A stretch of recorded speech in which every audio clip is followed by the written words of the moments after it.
Bien bonjour Alain, nous qu'a dit tout le monde bien bonjour. Nous comptons que autres là pour t'icouser nous assis principe et valet à Royaume à Bondier. Tout ça qui a montré nous chemin pour nous faire réussir vivre nous Jean Bondier qu'à attendre. Parmi les principes du royaume de Dieu, la valorisation de la langue créole est importante pour l'épanouissement de l'antillais et du pays. Depuis quelques sessions, nous partageons quelques bonnes nouvelles du royaume de Dieu pour le monde économique. Nous rappelons que le travail n'est pas une corvée et ce n'est pas une malédiction. Le travail fait partie intégrante de l'équilibre de l'homme comme de la femme. Le travail est un espace d'expression des talents, des potentiels que chacun possède. C'est le moyen par lequel tout homme, toute femme contribue à garder et à prendre soin du jardin. Dans cette session, je veux me tourner vers les jeunes qui arrivent sur le marché du travail. Je crois que des valeurs sur et autour du travail doivent être inculquées à nos enfants, à nos ados, à nos étudiants.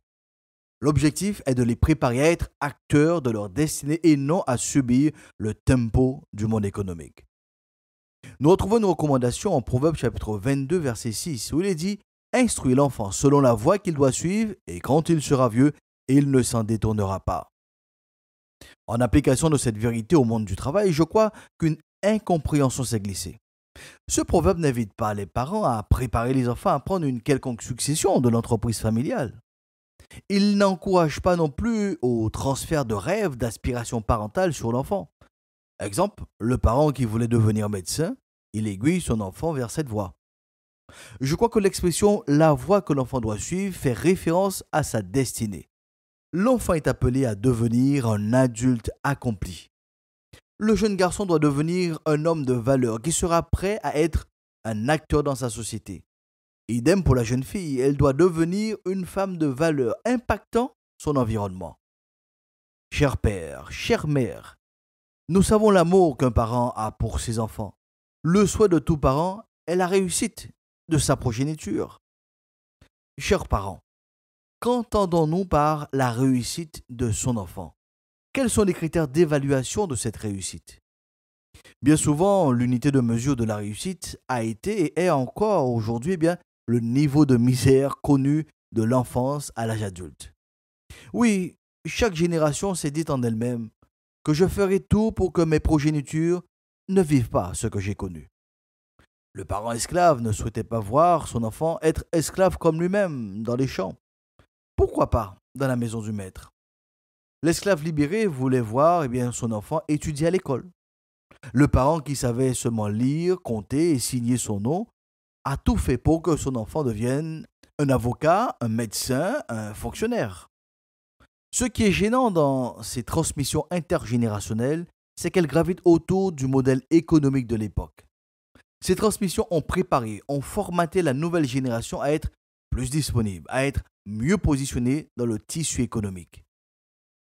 La réussite passe-t-elle par la classe sociale que l'on occupe? Puis-je évaluer ma réussite par la richesse accumulée? Le feu Bernard Tapie disait que l'important ce n'était pas de réussir dans la vie, mais de réussir sa vie. Chers parents, soyons ces instructeurs qui préparent la nouvelle génération à réussir sa vie. Cela passe par une acceptation de soi, de son unicité, une identification de la semence unique que chacun possède. Chers parents, notre mission consiste à préparer nos enfants à se réaliser, à devenir la personne unique appelée à l'existence pour une mission spéciale. Si nous associons l'argent, le statut social à cette préparation, nous détournons petit à petit l'enfant de sa première raison d'être. Nous le conditionnons à devenir un faire-valoir pour le tissu économique. Nous rappelons que Dieu n'a pas créé des riches et des pauvres, des salariés et des patrons. Il a investi tout simplement dans l'homme et dans la femme à qui il accorde la vie, le mouvement et l'être. Toujours dans le cadre de ce verset de Proverbe 22, verset 6 qui déclare « Instruis l'enfant selon la voie qu'il doit suivre et quand il sera vieux, il ne s'en détournera pas. » Permettez que je m'adresse aux enseignants, tant du public comme du privé. Notre système d'éducation met l'emphase sur la connaissance, l'application et la restitution. Il y a peu de prise en considération de l'unicité de l'élève, sa sensibilité, ses talents, son potentiel. Toutes ces choses sont reléguées au second plan. Le paradoxe du système éducatif français, c'est qu'il prépare les élèves à devenir de la main-d'œuvre disciplinée pour le marché du travail. Il présente le salaire espéré pour tel niveau d'études ou pour telle profession. Tout en conduisant la nouvelle génération à entrer dans le monde du travail, le système éducatif français ne met pas l'accent sur l'art et la manière d'être un bon gestionnaire de l'argent. L'histoire nous a déjà démontré que l'on pouvait avoir une personne qui avait un bac plus, percevant une bonne rémunération, et qui se retrouve donc endetté. Trouvez l'erreur. Il y a donc une très grande différence entre la connaissance et la sagesse. La sagesse dont je fais mention ici n'est associée ni à l'âge, ni aux cheveux blancs. Il est possible pour un jeune qui démarre sa vie active de faire preuve de maturité, de sagesse dans la gestion de sa vie, dans la gestion donc de son argent. Comme dit le dicton, la valeur n'attend pas le nombre des années. C'est le roi David qui déclarait dans le psaume 119, le verset 100, « J'ai plus d'intelligence que les vieillards, car j'observe tes ordonnances. » C'est ce même David qui, dans sa jeunesse, a su affronter et remporter la victoire sur le géant Goliath, en lieu et place des professionnels de guerre qui étaient tétanisés par la peur. Chers jeunes qui êtes à l'écoute de l'émission Bonne Nouvelle, à vous qui vous préparez à entrer dans le monde du travail ou qui êtes déjà, sachez que Dieu ne vous a pas créé pour gagner de l'argent ou faire de l'argent. Dieu ne vous accorde pas le souffle de vie chaque matin pour faire tourner l'économie. Dieu t'a appelé à l'existence pour faire valoir ce qui est unique dans ta destinée, la raison de ton existence. À toi de le découvrir, à toi de te l'approprier et de le valoriser. Tu existes pour apporter une plus-value avec ceux qui te distinguent de tous les autres. Prends le temps de te projeter pour les 10, les 15, voire les 20 prochaines années de ta vie. Que sèmes-tu aujourd'hui pour récolter demain? Je t'invite à prendre de la hauteur très tôt dans le monde du travail. Ne sois pas un consommateur parce que tu as les moyens de te faire plaisir, mais deviens un investisseur. Apprends l'art de la gestion, de la maîtrise de soi. Sois réfléchi dans tout ce que tu fais. Ne reproduis pas l'erreur du fils prodigue. L'adjectif prodigue veut dire dépensier.